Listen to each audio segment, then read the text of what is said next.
बिस्मिल्लाहिर्रहमानिर्रहीम। अस्सलाम वालेकुम नाज़रीन, इरफान हाशमी आपको शो में खुशामदीद कहता हूँ। और आज हमें अमेरिका से आज दोबारा ज्वाइन किया है सीनियर सहाफ़ी और तज्ज़िया निगार शाहीन सिपाही साहब ने। शाहीन साहब, बहुत शुक्रिया सर आपके वक्त का। बहुत शुक्रिया इरफान अहमद। अच्छा सर, बहुत तेजी आ गई है।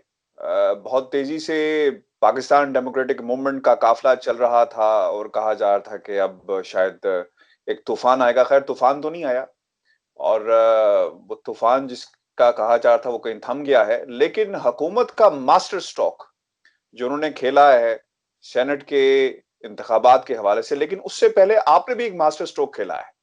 आपका ट्वीट मेरी नजर से गुजरा और मैंने कहा मैं इससे आज बात का आगाज करूंगा। और धांसू प्लान, ये धांसू प्लान सर क्या था? ट्वीट है कि जनवरी फरवरी में लॉन्ग मार्च और इस्तीफों का प्लान बना रही है, मगर हुकूमत के सियासी हकीम अपनी प्लानिंग कर रहे हैं। क्या जबरदस्त काम हो कि सेनेट का इंतखाब फरवरी के दूसरे हफ्ते में हो जाए और तैयारी अभी से शुरू, सब सीटों की खरीदो फरोख्त में लग जाएं। लॉन्ग मार्च का क्या होगा? सर ये था मास्टर स्ट्रोक आपका। पहले तो इसका बताएंगे ये है क्या सर? ट्वीट का एंड ये था, लॉन्ग मार्च तो गया। अच्छा, लॉन्ग मार्च तो गया, सॉरी। हाँ, वो लॉन्ग मार्च तो गया। लॉन्ग मार्च तो गया। असल में मैं शाम को यहाँ पे दिसंबर 14 थी और हम लोग आपस में एक दो दोस्तों से बात कर रहे थे, तो उन्होंने कहा इतना लंबा इन्होंने अपोजिशन वालों ने अपना प्लान दिया है कि जी जनवरी के आखिर में हम सब लॉन्ग मार्च के लिए बैठेंगे और फिर फरवरी में मीटिंग करके हम फैसला करेंगे कि अब क्या करना है। तो मैंने कहा ये इतनी लंबी लंबी तारीखें दे रहे हैं जैसे हमारी अदालतें देती हैं। मसला क्या है, तेरे इस दौरान में क्या होगा, इस दरमियान में होगा क्या? तो बातों बातों में उन्होंने कहा कि बातों बातों में ये बात निकली कि जी क्यों ना ये सेनेट के इलेक्शन जो है ये अगर मार्च में होने तो इस दौरान में ये इलेक्शन कर लें तो फिर मसला ही सारा खत्म हो जाएगा। तो वैसे ही जनरल एक बात हो रही थी हमारे एक दोस्त से, तो मैंने कहा जी हाँ बड़ी अच्छी बात है, हो सकता है ये। फिर मैंने एक दो वकीलों को उस वक्त, क्योंकि सुबह थी पाकिस्तान में तो मिला कोई नहीं, लेकिन एक दो अमेरिका में और दूसरी जगह पे मिल गए, उनसे पूछा कि भाई इज इट पॉसिबल कि ये हो सकता है? उन्होंने कहा बिल्कुल पॉसिबल है, आप गवर्नमेंट ने डिसाइड करना है और इलेक्शन कमीशन ने अनाउंस करना है शेड्यूल एंड दैट्स इट। तो फिर मैंने ये ट्वीट कर दिया, मैंने कहा जी ये तो बड़ा जबरदस्त इनका प्लान हो जाएगा कि अगर इंतखाब हो जाए फरवरी में और अनाउंसमेंट हो जाए अभी, तो ये सारे लॉन्ग मार्च और ये इस्तीफे ये तो सारे इरेलेवेंट हो जाएंगे। The whole scenario will change, the focus will change. और वो मैंने ट्वीट चला दिया। उसके बाद जो वहां पाकिस्तान में क्योंकि सुबह थी और उसी दिन कैबिनेट की मीटिंग होनी थी, तो कई दोस्तों के मुझे फिर मैसेज आए और कुछ वजीर भी थे उसमें, कुछ मेंबर थे जिन्होंने अटेंड भी करनी थी कैबिनेट। तो उन्होंने कहा जी ये तो बड़ा जबरदस्त बात है, हम इसको कैबिनेट में ले जा रहे हैं। मैंने कहा जी ले जाए, आपकी मर्जी है। तो ओपन ट्वीट। खैर वो यही हुआ कि वो ले गए और इस दौरान मैंने प्राइम मिनिस्टर साहब को भी एक मैसेज भेज दिया। मैंने कहा जी ये भी कुछ बातें चल रही हैं तो उसमें आप क्या कहते हैं? उनका जवाब आया कि जी बिल्कुल we are going to do it. लो जी, मैंने कहा ये तो काम तो हो ही गया। और फिर यही हुआ कि वो कैबिनेट ने डिसाइड किया, ऐलान कर दिया कि जी हम फरवरी में मूव कर रहे हैं इसको। और साथ ही उन्होंने वो भी कर दिया कि जी हम इसका जो प्रोसीजर है उसको भी चेंज कर रहे हैं, और उसके लिए फिर वो उन्होंने कहा हम सुप्रीम कोर्ट से अप्रोच करेंगे एडवाइस के लिए कि बाय हैंड होना चाहिए। तो दैट वाज ऑल। उसके बाद वो सारा का सारा जो सिनेरियो था पूरा अपोजिशन का और पॉलिटिकल सिनेरियो, वो सारा का सारा upside down on its head. जितने टॉक शो थे, जितने यूट्यूब थे, सारे के सारे प्रोग्राम इसी इशू पे हो रहे थे। और सब ने इसी को डिस्कस करने शुरू किया, ये क्या। और there was not a single word from the opposition. कई घंटे तक किसी को समझ नहीं आ रही थी कि इसका हम जवाब दें क्या। बिल्कुल सर, ऐसे ही है। और अब सर थोड़ी सी मौलाना फजल रहमान साहब तो कहते हैं कि जनाब ये नहीं हो सकता, शो ऑफ हैंड की बात भी हो रही है, प्रोसीजर की बात हो रही है। खैर इस पे भी हम तफसील से बात करेंगे। इस वक्त सर सूरत हाल क्या है इलेक्शन के हवाले से? जो 103 अराकीन सेनेट के सर, इसमें से 52 अराकीन रिटायर्ड हो रहे हैं। मैं पहले आपको पूरी पोजीशन इससे बताया था कि 34 का ताल्लुक अपोजिशन जमातों से है 18 हुकूमती बेंचों से हैं। सेनेट के कुल अरकान की तादाद 104 है। अच्छा, इसमें इसहाक डार साहब ने चूँकि सेनेटर की हैसियत से लफ़ नहीं उठाया, ये भी हमें याद रखना होगा। नून लीग के मौजूदा 30 सेनेटर्स में से 17 अरकान 2021 यानी अब ये मार्च में रिटायर हो जाएंगे। अच्छा सर, बड़े हैवी वेट्स हैं इसमें, वो लोग जिन्होंने ये सारा इस वक्त तहरीक, उसमें बड़े हैवी वेट्स हैं, मुशाहिदुल्लाह खान, परवेज रशीद, राजा जफरुल हक ऑपोजिशन लीडर ऑब्वियसली। अच्छा, और इसके बाद शहरी रहमान साहिबा, Saleem Mandviwalla deputy chairman, Rehman Malik sir, Farooq अशनाइक। अच्छा, इसके बाद जो दीगर नाम है, हाँ, सिराजुल हक साहब, और इसके अलावा भी काफी सर हैवी वेट्स इसके अंदर शामिल हैं। तो अब इसके बाद सर क्या होगा? अब ये गवर्नमेंट का मास्टर स्ट्रोक तो सर अब ये समझ में आता है ना कि इन लोगों को जल्दी किस बात की थी। इलेक्शन नहीं होंगे, वो कहते हैं ना पंजाबी में, ना खेड़ांगे ना खिड़ंदे आगे। देखिए, इसका असर ये हुआ है कि अगर तो ये इलेक्शन नहीं होने देते और ये सारे जो आपने हैवी वेट्स के नाम बता दिए, ये सब के सब हो जाते हैं रिटायर। राइट। ये तो फिर हो जाएगा वो जो मशहूर लाहौर का वो है कि जी गलियां हो गई सुनी। मिर्जा यार पे रहे।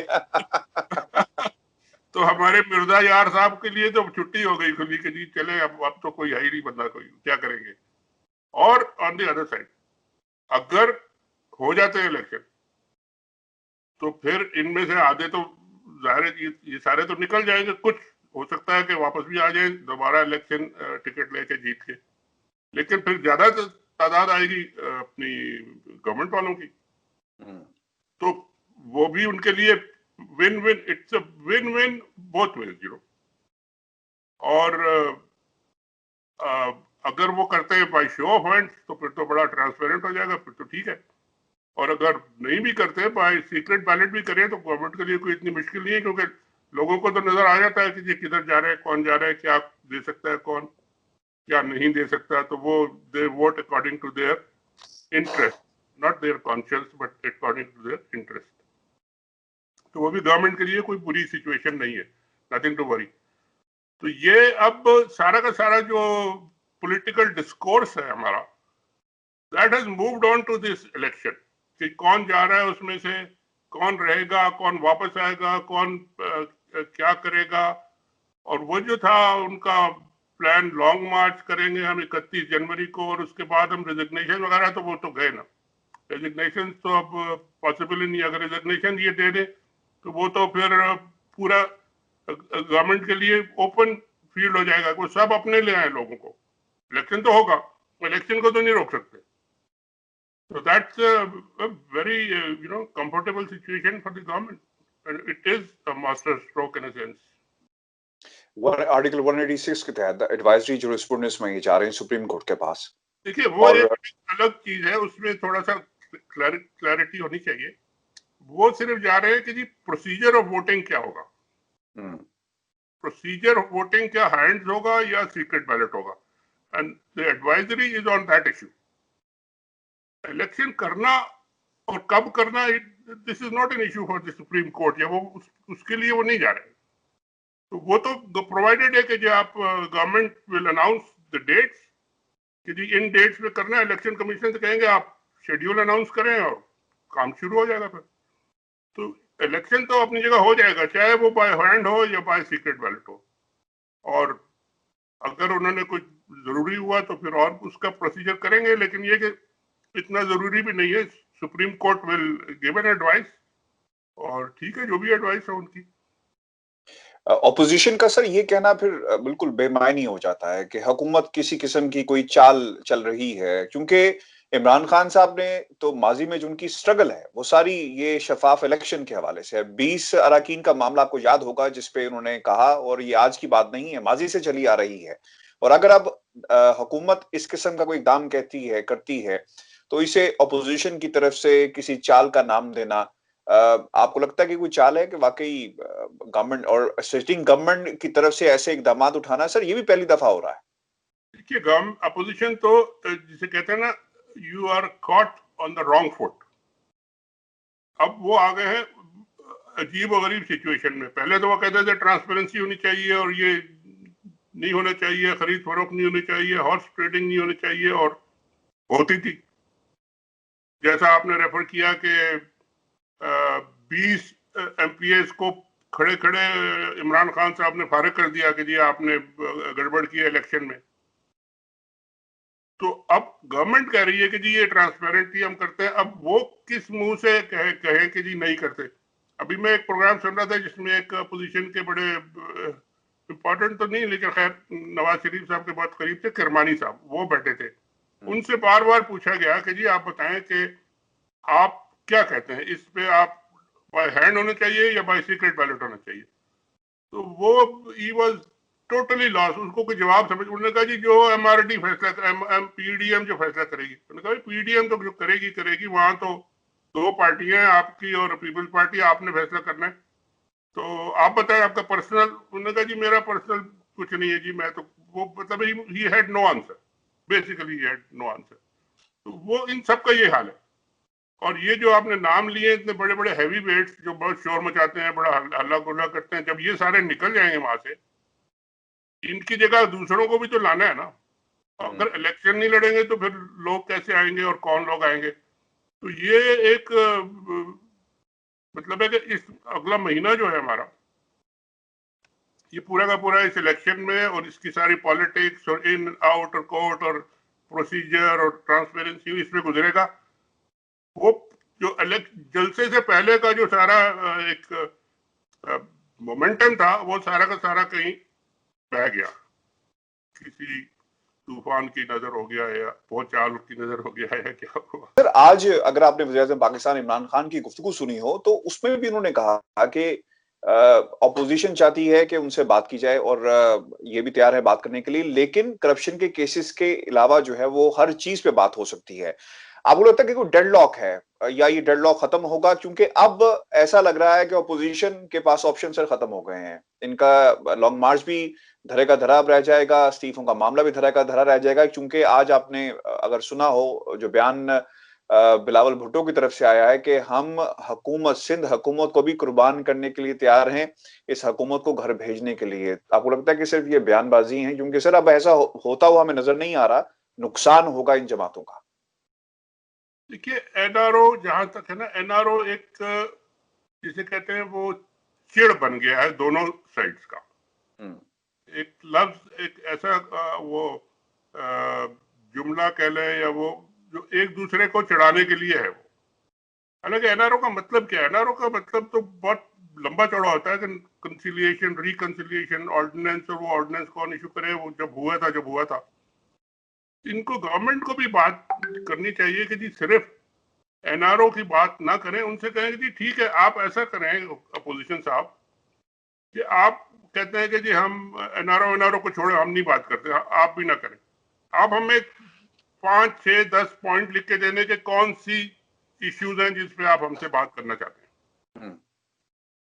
1, 2, 3, 4 करके आप देने, और उसमें आप लिख दें कि जी ये इश्यूज हैं हम, और गवर्नमेंट भी अपना उसका जवाब दे दे, या गवर्नमेंट पहले लिख दे कि जी ये इश्यूज हैं, हम इस पे बात करना चाहते हैं। और लेट देम, अगर कोई 2-4 इश्यूज ऐसे हैं जिन पे कॉमन इंटरेस्ट है और एग्रीमेंट होता है तो बात करें। जो डायलॉग की बात होती है, अब होता ये है कि जब अपोजिशन के पास कोई जवाब नहीं होता तो वो कहते हैं अब डायलॉग का टाइम खत्म हो गया, अब तो सड़कों पे बात होगी। तो डायलॉग को वो खुद ही डिमांड करते हैं और फिर कहते हैं हमने गवर्नमेंट से बात नहीं करनी, हमने किसी और से बात करनी है। अब वो जब उनसे शेख रशीद साहब बार बार पूछते हैं कि जी आप बता दें अच्छा किससे बात करनी है, तो वो फिर जवाब नहीं देते। तो ये एक फंस गए हैं, एक अपने ही जो फैलाया हुआ जाल था उसके अंदर खुद ही एक तरीके से फंस गए हैं कि अब they can't get out of it. जल से भी नहीं कर सकते, वो भी हो गए, सारे खत्म हो गए। लॉन्ग मार्च का भी अब कोई समझ में नहीं आ रही कि वो होगा तो किस लिए होगा। अगर उससे पहले इलेक्शन अनाउंस हो जाते हैं तो लॉन्ग मार्च वगैरह तो फिर नहीं होता। रेजिग्नेशन हो नहीं सकते क्योंकि सब तैयार नहीं है। और अगर फर्ज कीजिए रेजिग्नेशन हो भी जाए तो आप मुझे बता लें कैलकुलेट करके, सिंध वाले तो इस्तीफा देंगे नहीं। और अगर वो दे भी दें, फर्ज कीजिए दे भी दें, एक असेंबली होगी जो कि बाकी तीनों असेंबलियां तो नहीं दे रही है, उसमें से कुछ लोग देंगे पंजाब से, बाकी KP के और बलूचिस्तान से तो कुछ नहीं दे रहे। तो एक जो आपका इलेक्शन के लिए जो इलेक्टोरल कॉलेज है उसमें सिंध रह जाता है। वहां पे आप बाद में इलेक्शन करा सकते हैं। ये भी वकील कहते हैं कि इट्स नॉट ए प्रॉब्लम, आप पूरा जरूरी नहीं है कि पूरे पाकिस्तान में एक ही दिन इलेक्शन हो, ये बाकी इलेक्शन हो जाए, क्योंकि हर एक का अलग अलग कॉन्स्टिट्यूंसी है, अलग अलग इलेक्शन होगा 2 हफ्ते बाद 3 हफ्ते बाद कराने सिंध में आप, तो इलेक्शन तो नहीं रुकता, चाहे इस्तीफे दे दें या ना दे, ये लॉन्ग मार्च करें या ना करें, इलेक्शन अगर अनाउंस हो गया तो वो तो होगा, और अनाउंस हो गया तो फिर ये सब चीजें इररिलेवेंट हो जाएंगी और फिर सब इलेक्शन में लग जाएंगे। तो ये दोनों तीनों चारों तरफ से गवर्नमेंट के लिए तो वेरी कंफर्टेबल सिचुएशन। सर कुछ जर्नलिस्ट ये तासुर दे रहे हैं मीडिया के ऊपर अपने स्टेटमेंट्स की शक्ल में कि अगर 5-10 हजार लोग लॉन्ग मार्च की शक्ल में इस्लामाबाद जाकर बैठ जाएं, हुकूमत मशीनरी जो है अगर इस्लामाबाद ब्लॉक हो जाता है, नहीं चलता, तो ऑब्वियसली ये हुकूमत के लिए एक चैलेंज होगा। दूसरी तरफ वो ये कहते हैं कि इस सिचुएशन के अंदर जब इस्तीफे आ गए तब भी इतने बड़े पैमाने पे इलेक्शन जो है वो नहीं करवाए जा सकते। अच्छा, अब एक तो सर ये फ्रंट जो नजर आ रहा है, कुछ जर्नलिस्ट इसे क्रिएट कर रहे हैं, बना रहे हैं महाज। दूसरी तरफ मौलाना फजल रहमान का ये जो बयान है, क्योंकि हुकूमत ने इशारा दिया अदालत से रुजू किया जाएगा, वो ये कहते हैं कि वजीर आजम को किसने इख्तियार दिया है कि वो सेनेट इलेक्शन का फैसला करे। सेनेट का इलेक्शन मुतनासिब नुमाइंदगी के तहत होता है, लगता है पूरी काबीना जाहिल है। अगर इस मामले पर सुप्रीम कोर्ट गए तो हम हुकूमत का अदालत में हशर नशर कर देंगे। बिल्कुल ठीक है, नहीं इख्तियार तो इलेक्शन कमीशन का है, इसमें तो कोई दो राय नहीं है कि अनाउंस उन्होंने करना है, शेड्यूल उन्होंने देना है, होल्ड इलेक्शन जो कराने हैं वो इलेक्शन कमीशन ने कराने। टाइमिंग की बात है कि जी टाइमिंग इलेक्शन कमीशन और गवर्नमेंट दोनों मिलके एक सूटेबल टाइमिंग करेंगे। ऐसा तो नहीं हो सकता कि जी मुहर्रम चल रहा है और इलेक्शन कमीशन अनाउंस कर दे कि जी हम इलेक्शन करा रहे हैं, या कोई और इश्यू चल रहा है या सिक्योरिटी के कोई मसले चल रहे हैं, तो गवर्नमेंट जब तक वो एग्री नहीं करेगी कि जी ये टाइमिंग है, इसके दौरान एडमिनिस्ट्रेटिव जो मामला है, बिल्कुल एग्जेक्टिव का ये राइट है, प्रोरेगेटिव है कि वो टाइमिंग दे देंगे जी ये विद इन द लॉज 1 महीना पहले हो सकता है, आप 2 हफ्ते पहले या 3 हफ्ते पहले ये टाइमिंग दे, इसमें जब आप शेड्यूल बना लें, तैयार हो जाए, आप अनाउंस कर दें और इलेक्शन करा लें। तो इसको तो कोई नहीं रोक सकता। कौन सी कोर्ट में जाएंगे मौलाना साहब और क्या कहेंगे कि जी ये क्या चीज गलत हुई है इसमें। इलेक्शन के बाकी अरेंजमेंट, सिक्योरिटी अरेंजमेंट, असेंबली के अरेंजमेंट्स, हर असेंबली के अरेंजमेंट्स, ये सारे अब तो गवर्नमेंट का ही, लोकल जो गवर्नमेंट है, प्रोविंशियल गवर्नमेंट है या फेडरल गवर्नमेंट है, इन्हीं का काम होता है। तो इनकी मर्जी के और उनसे कोऑर्डिनेशन के बगैर तो इलेक्शन नहीं हो सकता। तो ये उनका रोल तो बीच में है और उसमें कोई ऑब्जेक्शन कर नहीं सकता। तो बाकी पॉलिटिकल बयान आप जो मर्जी देते हैं कि जी एटम बम हमारे हाथ में आ गया, वो पता नहीं एटम बम आ गया, वो अपने ऊपर ही ना चलाने के, खुदा अल्लाह ना करे। सर अब एक नए जलसों का भी इन्होंने ऐलान किया है पीडीएम के प्लेटफॉर्म से, और अगला जलसा होने जा रहा है सेनेट इलेक्शन के हवाले से। मरियम और बिलावल के दरमियान गुफ्तगू हुई और उन्होंने कहा कि इसे 2018 के इंतखाबात नहीं बनने देंगे। सर कितनी सदाकत लगती है आपको इस बात में? और चूंकि यहाँ पर तो हालात कुछ और थे जब ये सेनेट के इलेक्शन हुए, तो उस वक्त तो हालात कुछ और थे, और जो इमरान खान साहब ने उस वक्त कहा 20 अरकान को लेकर, तो उस वक्त तो हालात कुछ और थे। वो कह रहे हैं कि नहीं बनने देंगे, इसका मतलब है कि ट्रांसपेरेंट होने चाहिए ना। का मतलब क्या है, यानी हम गड़बड़ नहीं होने देंगे, हम स्ट्रेट इलेक्शन होगा, बिल्कुल fair and free clear, everybody should look open, publicly election हो, ट्रांसपेरेंट इलेक्शन हो। तो गवर्नमेंट तो खुद ये कह रही है कि जी हम तो इससे भी आगे जा रहे हैं कि जी शो ऑफ हैंड करवाएं, पुराने सीक्रेसी को भी छोड़ें। हम तो कह रहे हैं पब्लिक के सामने आप वोट दें आके और दे। तो इसमें कोई मतलब कॉन्ट्रडिक्शन कोई नहीं है इस बयानों में। तो नहीं होने देंगे तो बिल्कुल नहीं होने देंगे। गवर्नमेंट से कहेंगे जी आप शो ऑफ हैंड नहीं, बल्कि आप ऐलान कराएं खड़े होकर कि जी मैं फलाने को वोट देता हूँ या नहीं देता हूँ, जो भी करें आप, लोग ओपन नहीं करें तो दैट्स ऑल। तो इलेक्शन तो हो जाएगा ना, और जिसको जिसको वोट देना है वो दे दे, किसी को ऑब्जेक्शन भी नहीं होगा, किसी को एतराज भी नहीं होगा कि कोई गड़बड़ हुई है। That's the best way. I think government should agree to their proposal के हाँ बिल्कुल 1918 वाला नहीं होगा, 2020 वाला होगा ये। सर कुछ सवालात हैं लोगों के, वो भी मैं चाहूँगा शामिल कर लूँ। नवाज़ शरीफ की हवालगी के हवाले से बरतानिया में बहुत सारी खबरें गर्म हो रही हैं। यहाँ पे कुछ आज खबरें कोट भी की गई हैं कि डिपोर्टेशन का मामला कुछ और है और एक्स्ट्राडिशन का मामला जब पाकिस्तान की हुकूमत इस हवाले से करेगी तो उसको देखा जाएगा। सर आपको लगता है कि नवाज़ शरीफ साहब बड़ा लाउडली सा एक क्वेश्चन क्योंकि लोगों ने पूछा है कि नाउ ही क्या कभी नवाज़ शरीफ पाकिस्तान अब वापस जाएँगे? इज़ इट पॉसिबल कि ये अब चैप्टर क्लोज़ हो चुका है?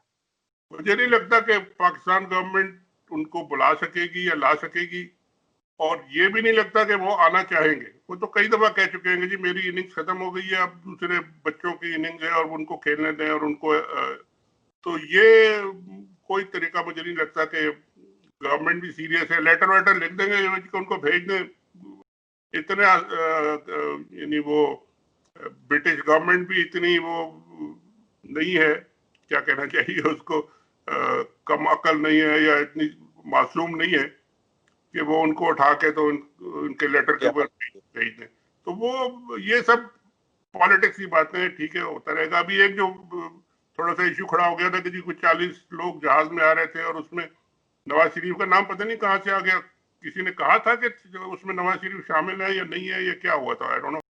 अच्छा सर, ये जो बात हम पहले भी करते रहे कि अभी तो ये तमाम जमातें इकट्ठी हैं। जब इलेक्शन में इनका आपस में मुकाबला होगा, आमने-सामने होंगे और अब मज़े की बात ये है कि इनका आपस में भी मुकाबला है और इन पार्टीज़ के अंदर भी मुकाबला है। नून लीग के अंदर भी ये पोज़ीशन है और पीपल्स पार्टी के अंदर भी पोज़ीशन है। तो सर कैसे देखते हैं किन-किन के लोग आएँगे और कहाँ पे लड़ाइयाँ आप देख रहे हैं? देखिए, सेनेट में तो इलेक्शन जो होता है ना, वो तो होता है जितनी आपकी स्ट्रेंथ है पार्टी के असेंबली के अंदर, उसके हिसाब से प्रोपोर्शनली आपको सीटें मिल जाती हैं। 2-3 सीटें होती हैं जो टेक्नोक्रेट की होती है, या और 1-2 इस तरह की ओपन सीटें होती हैं जिसपे के वो करना पड़ता है। अगर वोट पूरे नहीं है आपके, तो फिर दूसरी पार्टी से अलायंस करना पड़ता है कि जी एक ले ओ, एक दो करके वो फिर एक दूसरे को ले आते हैं। तो विद इन द पार्टीज जो है ना, मुझे ज्यादा गड़बड़ नजर आ रही है कि इसमें क्या होगा। मरियम के लोग अब सेंटर बनेंगे नून लीग में, तो शहबाज शरीफ कहाँ गए और बाकी लोग कहाँ गए, और जो ये बाबे जो निकलेंगे तो वो तो फिर फारिग हो गए मेरे ख्याल है, अपनी पॉलिटिक्स ही उनकी खत्म हो गई। और इसी तरह बिलावल साहब जो है वो क्या अपने दोस्तों को लाएंगे या अपनी फैमिली को लाएंगे, जरदारी साहब किसको लाएंगे, ये अंदर बड़ी गड़बड़ें चलेंगी। और ये बड़ा एक ऐसा इशू बनेगा जो ये इनकी जो सारी अपोजिशन की पॉलिटिक्स जो आज पीडीएम की पॉलिटिक्स है ना, ये तकरीबन गायब हो जाएगी। फिर यही इशू आ जाएगा कि जी अब कौन हो रहा है, क्या हो रहा है, किससे लड़ाई हो रही है, कौन किससे लड़ रहा है और क्या नतीजा उसका क्या निकलना है।